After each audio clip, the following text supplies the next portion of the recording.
Climate justice, climate finance और green credit जैसे विषयों को आपने निरंतर समर्थन दिया है।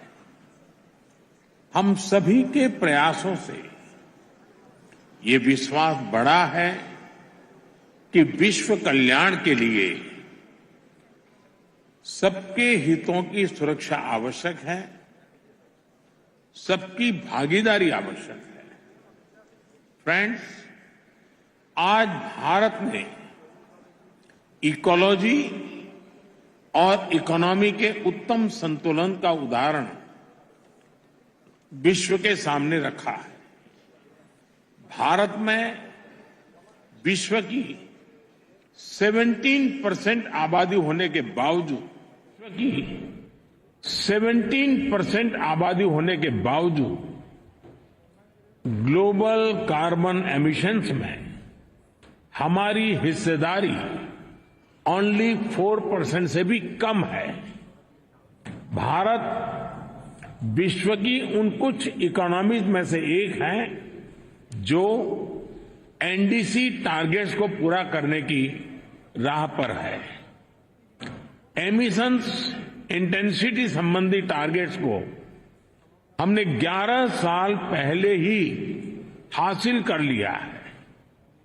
नॉन फॉसिल फ्यूल टारगेट्स को हम निर्धारित समय से 9 साल पहले ही प्राप्त कर चुके हैं और भारत ने इतने पर ही नहीं रुके हैं। हमारा लक्ष्य 2030 तक एमिशंस इंटेंसिफाई को 45% घटाना है। हमने तय किया है कि नॉन फॉसिल फ्यूल का शेयर हम बढ़ाकर 50% करेंगे और हम 2070 तक नेट जीरो के लक्ष्य की तरफ भी बढ़ते रहेंगे। फ्रेंड्स, भारत ने अपनी G20 प्रेसिडेंसी में one earth, one family, one future की भावना के साथ क्लाइमेट के विषय को निरंतर महत्व दिया है। सस्टेनेबल फ्यूचर के लिए हमने मिलकर ग्रीन डेवलपमेंट पैक्ट पर सहमति बनाई। हमने लाइफस्टाइल फॉर सस्टेनेबल डेवलपमेंट के सिद्धांत तय किए। हमने वैश्विक स्तर पर रिन्यूएबल एनर्जी को 3 गुना करने की प्रतिबद्धता जताई। भारत ने ऑल्टरनेट फ्यूल्स के लिए हाइड्रोजन के क्षेत्र को बढ़ावा दिया और ग्लोबल बायोफ्यूल्स अलायंस भी लॉन्च किया। हम मिलकर इस नतीजे पर पहुंचे कि क्लाइमेट फाइनेंस कमिटमेंट को बिलियन से बढ़ाकर कई ट्रिलियन तक ले जाने की आवश्यकता है। साथियों, ग्लासगो में भारत ने आइलैंड स्टेट्स के लिए इंफ्रास्ट्रक्चर रेजिलिएंट इनिशिएटिव की शुरुआत की थी। भारत 13 देशों में इससे जुड़े प्रोजेक्ट्स तेजी से आगे बढ़ा रहा है। ग्लासगो में ही मैंने mission life style for environment का विजन आपके सामने रखा था। इंटरनेशनल एनर्जी एजेंसी की स्टडी कहती है कि इस अप्रोच से हम 2030 तक प्रति वर्ष 2 बिलियन टन कार्बन एमिशन कम कर सकते हैं। आज मैं इस फोरम से एक और प्रो प्लैनेट, प्रोएक्टिव और पॉजिटिव इनिशिएटिव का आह्वान कर रहा हूं। यह है ग्रीन क्रेडिट इनिशिएटिव। यह कार्बन क्रेडिट की कॉमर्शियल मानसिकता से आगे बढ़कर जन भागीदारी से कार्बन सिंक बनाने का अभियान है। मैं उम्मीद करता हूं कि आप सब इससे जरूर जुड़ेंगे। साथियों, पिछली शताब्दी की गलतियों को सुधारने के लिए हमारे पास बहुत ज्यादा समय नहीं है। मानव जाति के एक छोटे हिस्से ने प्रकृति का अंधाधुंध दोहन किया, लेकिन इसकी कीमत पूरी मानवता को चुकानी पड़ रही है।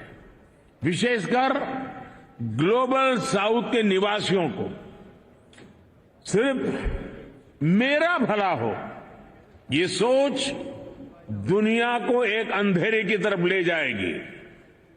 इस हॉल में बैठा प्रत्येक व्यक्ति, प्रत्येक राष्ट्राध्यक्ष बहुत बड़ी जिम्मेदारी के साथ यहां आया है।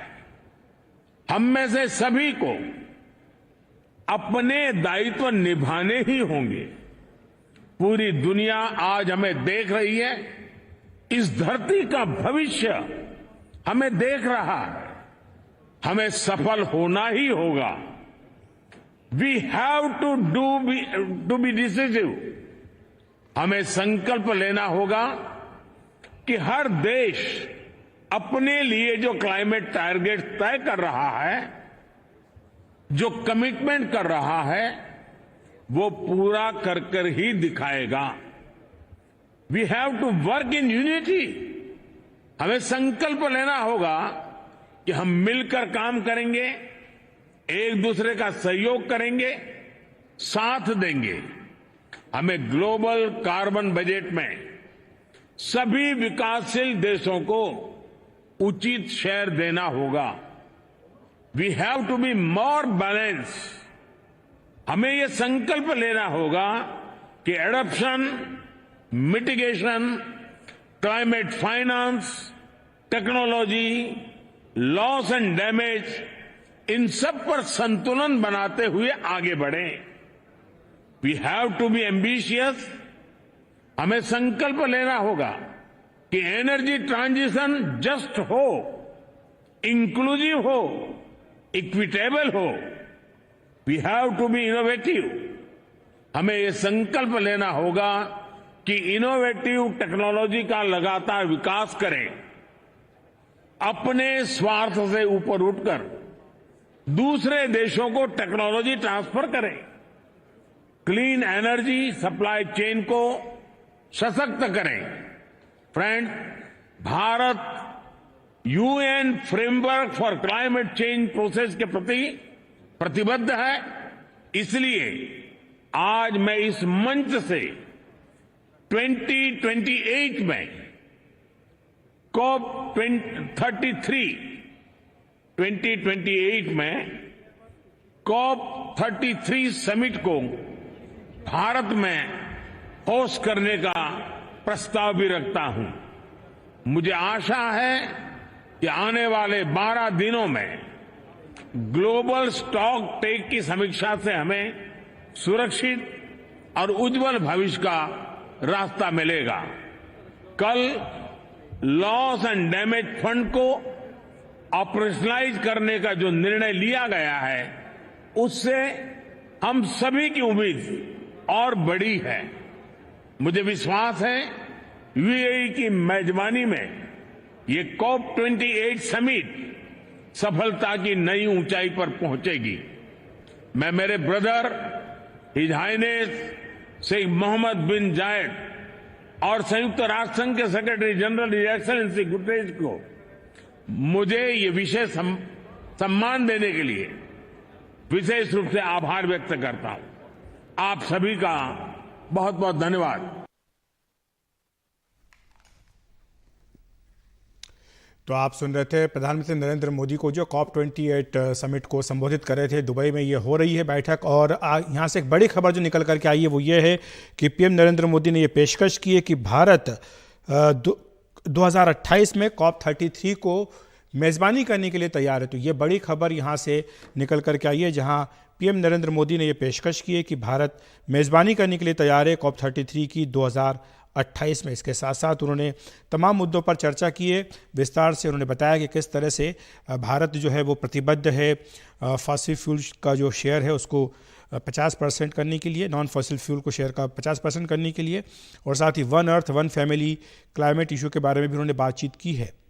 ग्लोबल साउथ के बारे में भी उन्होंने विस्तार से बात की है और ग्लोबल कार्बन एमिशन जिस तरह से हो रहा है उसमें उन्होंने कहा कि भारत का कंट्रीब्यूशन केवल 4% है और ये अपने आप में एक महत्वपूर्ण बात है। तो ये बड़ी खबर पीएम मोदी के भाषण से निकल करके आई है कि भारत ने 2028 में COP33 की मेज़बानी करने की पेशकश की है।